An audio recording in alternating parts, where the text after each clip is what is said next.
की हुंकार केवल अलवर तक नहीं है, आपके नारों की गूंज दिल्ली में आपके नारों की ताकत प्रधानमंत्री नरेंद्र मोदी जी तक भी पहुंची है और जिनके कुर्सी के पाए हिलने वाले हैं उस सोनिया गांधी की भी धड़कन बढ़ गई है।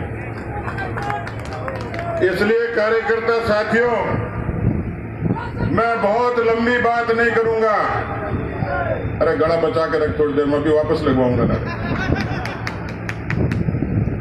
अभी जितने वक्ताओं ने खूब सारी बातें कही हैं, सरकार के खिलाफ कही हैं, सरकार कैसे काम करती है उसका आपके सामने एक छोटा सा उदाहरण रखूंगा, आपको आनंद आएगा। हिंदी के एक हास्य कवि हैं शैल चतुर्वेदी जी, उन्होंने अशोक गहलोत जैसी सरकार के लिए खूब लिखा। एक नए बने मंत्री ने अपने ड्राइवर से कहा, जैसे टीकाराम जूली जी बड़े ना, एक नए बने मंत्री ने अपने ड्राइवर से कहा आज कार में चलाऊंगा, ड्राइवर ने कहा हुजूर मैं उतर जाऊंगा। एक नए बने मंत्री ने ड्राइवर से कहा आज कार में चलाऊंगा, ड्राइवर ने कहा हुजूर मैं उतर जाऊंगा। ये कार है, सरकार नहीं जो भगवान भरोसे चल जाए। मित्रों, इस सरकार का कुछ धनी धोरी नहीं, कुछ अता पता ही नहीं। ऐसे लग रहा है जैसे अंधा आदमी पाडे पे बैठा हो, ऐसी सरकार अशोक गहलोत चला रहा है। अलवर की किसान सरदारी नौजवान भाइयों, मैं मेरे साथी लोगों का बीच बीच में उल्लेख करूंगा।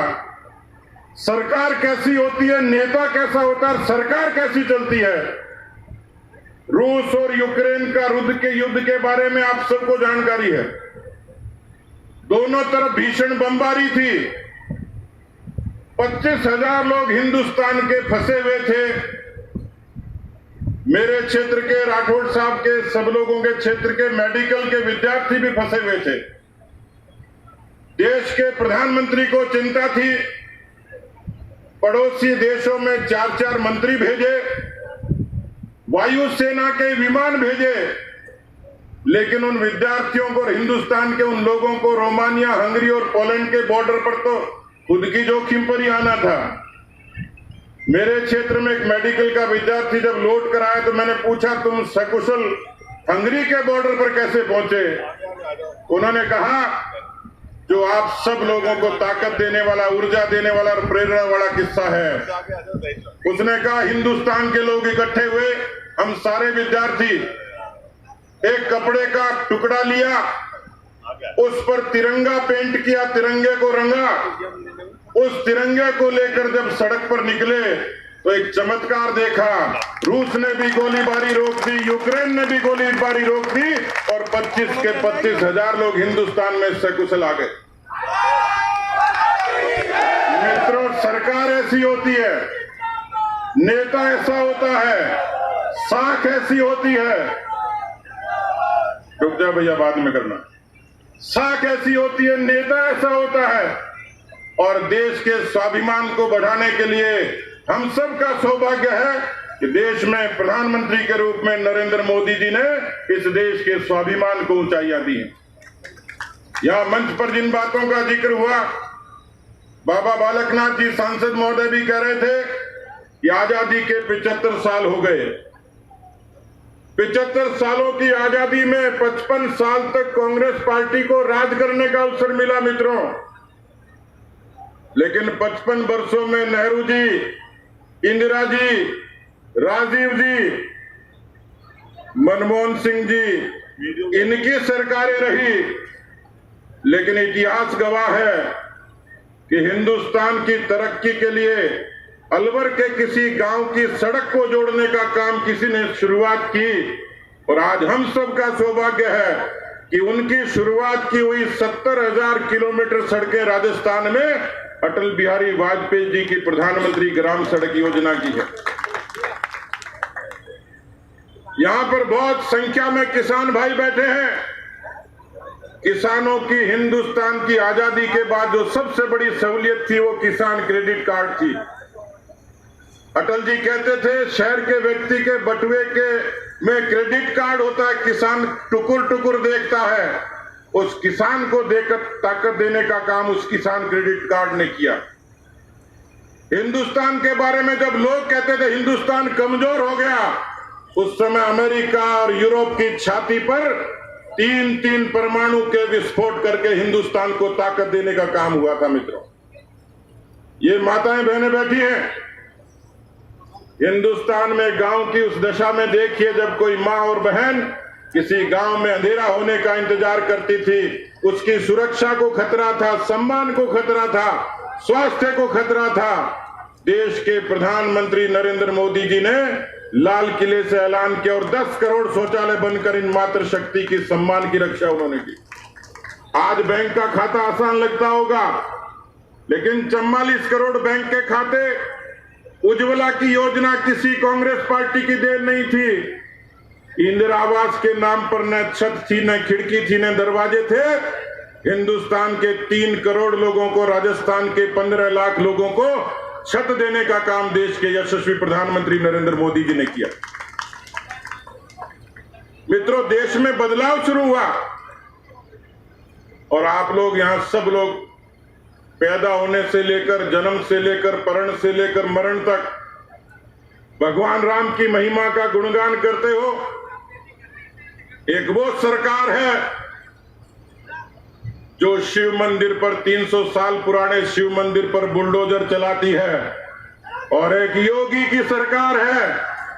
आप फर्क देख लीजिए, एक योगी की सरकार है जो ऐसे लोगों पर बुलडोजर चलाती है जो मंदिर को तोड़ते हैं, जो किसी अबला को छेड़ते हैं। उस योगी की सरकार की प्रेरणा से आज आप सब लोग देख सकते हैं कि पूरी दुनिया में भगवान राम की मान महिमा का मंडन किसने किया। उस अयोध्या में भगवान राम की पवित्र भूमि पर 500 वर्षों का संघर्ष, लाखों लोगों का बलिदान। कभी तो लगता था ये सपना पूरा होगा कि नहीं होगा। मित्रों, मंच पर बैठे और सामने बैठे लोगों में बहुत सारे ऐसे लोग होंगे जिनको कार सेवा का अवसर मिला होगा। मुझे भी 2 बार भगवान राम की उस कार सेवा में जाने का अवसर मिला। मैं गौरव कर सकता हूं, आप गर्व कर सकते हो। भगवान राम की उस पवित्र पावन भूमि पर भव्य मंदिर के शिलान्यास का शुभारंभ देश के प्रधानमंत्री जी ने किया। अलवर की किसी चौपाल पर बैठा हुआ, अलवर की चौपाल पर बैठा हुआ, क्योंकि ये धरती सैनिकों की धरती है। अलवर का किसान जब धरती पर हल चलाता है, उसका पसीना धरती पर गिरता है, तो ये अलवर से लेकर राजस्थान की धरती अन्नपूर्णा बनती है। अलवर के किसी किसान के घर में पैदा हुआ 36 कौम का बेटा, जाति कुछ होगी, लेकिन जब सीमा पर खड़ा होता है, उसका खून गिरता है, तब इस भारत मां की आन बान शान की रक्षा होती है। और इसलिए आप कभी चर्चा करते थे कि क्या कोई माई का लाल पैदा होगा जो कश्मीर के आतंकवादियों में नकेल डालेगा, इनकी छाती पर तिरंगा गाड़ कर दिखाएगा। आप ही चर्चा करते थे 370 खत्म हो जाए तो आतंकवादियों को जवाब मिल जाए। जी हां, देश के गृह मंत्री अमित शाह जी ने 370 खत्म करके कश्मीर की घाटी में तिरंगे का मान किया। मित्रों, 40 महीने से राजस्थान में भी सरकार काम कर रही। मित्रों, हिंदुस्तान में भी कांग्रेस पार्टी ने बरसों राज किया, लेकिन मैं जो बातें गिनाई उसमें कांग्रेस पार्टी का एक भी अंश नहीं। जाति के नाम पर, धर्म के नाम पर, पंथ के नाम पर, मजहब के नाम पर वोटों को बांटने का काम, वोट की राजनीति का काम किया, सहूलियत का काम नहीं किया।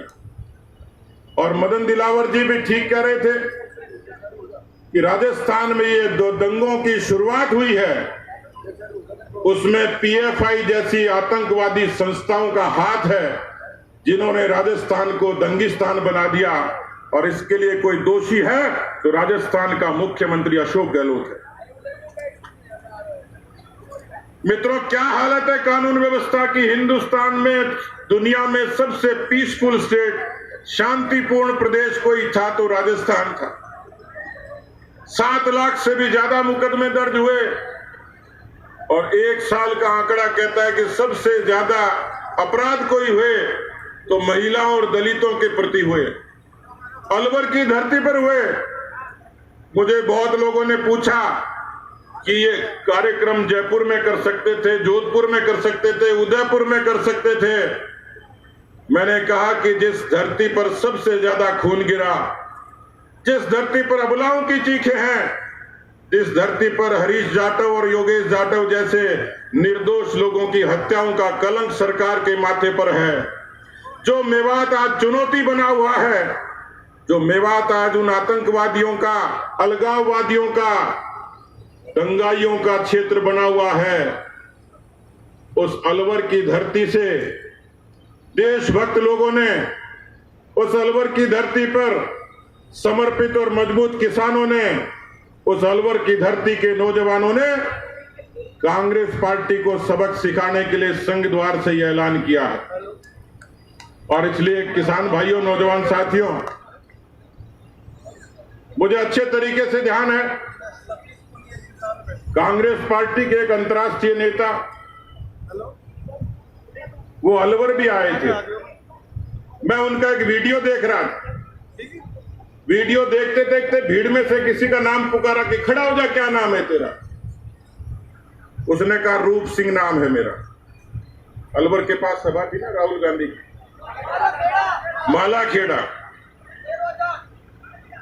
मालाखेड़ा में सभा में अंतर्राष्ट्रीय नेता राहुल गांधी जी ने खड़े करके पूछा कि बोलो क्या नाम है तेरा? उसने कहा रूप सिंह। रूप सिंह की नौकरी पक्की।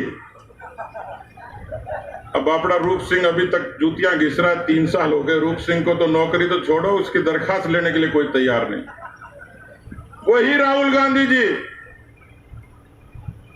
वो जालोर की सभा में गए, पोखरण की सभा में गए, जयपुर की सभा में आए, अजमेर की सभा में आए।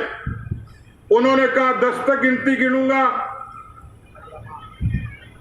और मालाखेड़ा में भी कहा, भला आदमी है, झूठ नहीं बोलता, 10 तक गिनती गिनूंगा, राजस्थान के सारे किसानों का सारा कर्जा माफ हो जाएगा।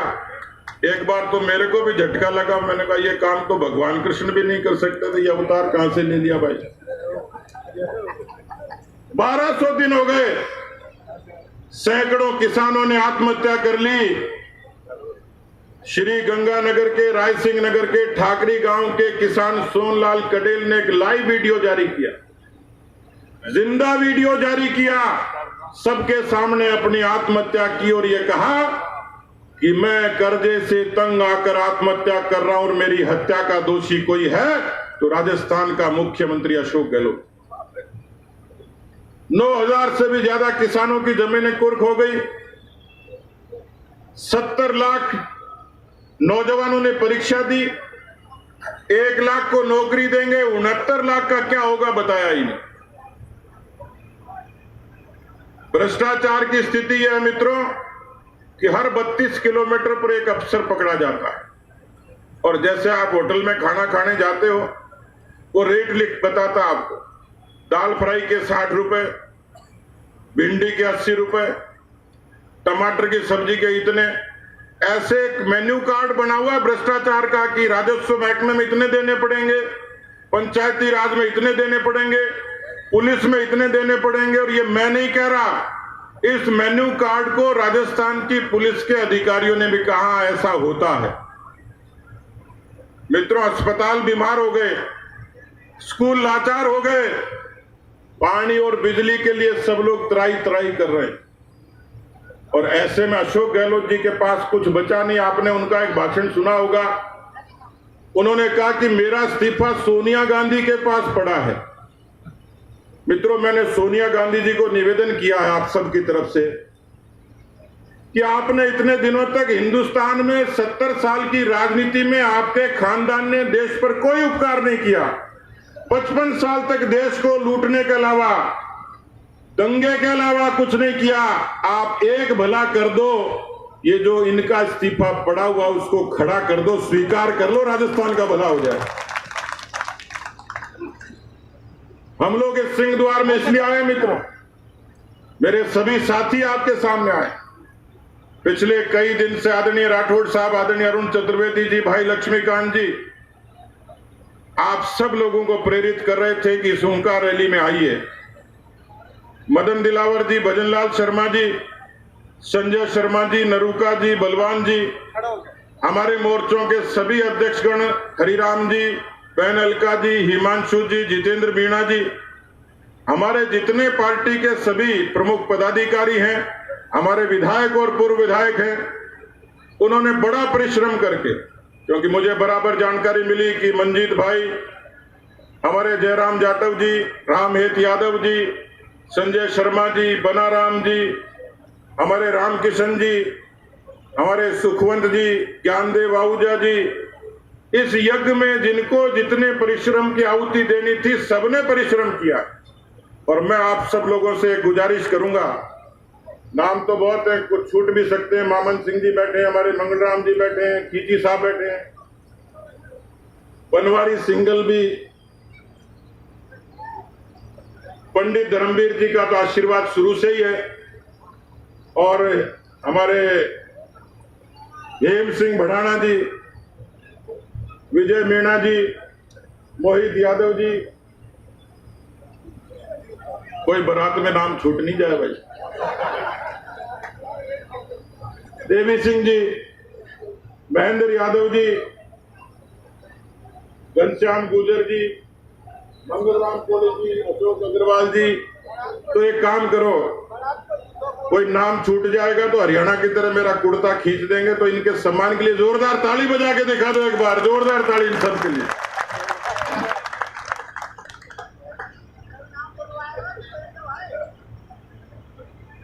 एक अच्छा नवाचार किया राठौड़ साहब ने, अरुण चतुर्वेदी साहब ने,